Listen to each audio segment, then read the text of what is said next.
আচার্য চাণক্য বলেছেন, যারা পরিশ্রমী তাদের জন্য কোনো কিছুই জয় করা অসাধ্য কিছু নয়। শিক্ষিত কোনো ব্যক্তির জন্য কোনো দেশই বিদেশ নয়। গুরু শিষ্যকে যদি একটি অক্ষরও শিক্ষা দেন, তবে পৃথিবীতে এমন কোনো জিনিস নেই যা দিয়ে সেই শিষ্য গুরুর ঋণ শোধ করতে পারে। সদ্গুণ সম্পন্ন একজন পুত্র অজস্র শত শত পুত্রের চেয়ে অনেক শ্রেয়।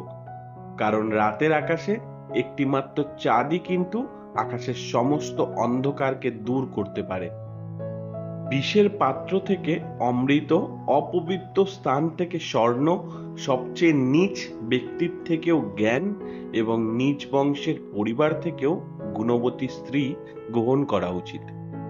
পরস্ত্রীকে যে মায়ের মতো মনে করে, অন্যের জিনিসকে যে মূল্যহীন মনে করে এবং সকল জীবকে যে নিজের মতো মনে করে, সেই যথার্থ জ্ঞানী। আচার্য চাণক্য বলেছেন, বৃদ্ধি আর বিনাশ দুটোই মানুষের নিজের হাতেই থাকে।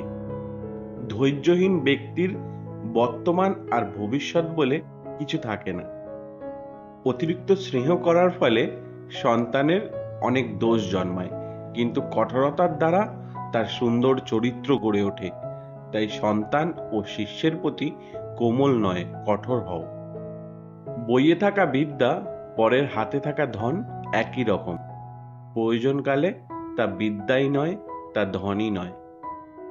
যারা রূপ যৌবন সম্পন্ন এবং উচ্চ কুলজাত হয়েও বিদ্যাহীন, তারা সুবাসীন পলাশ ফুলের মতো বেমানান।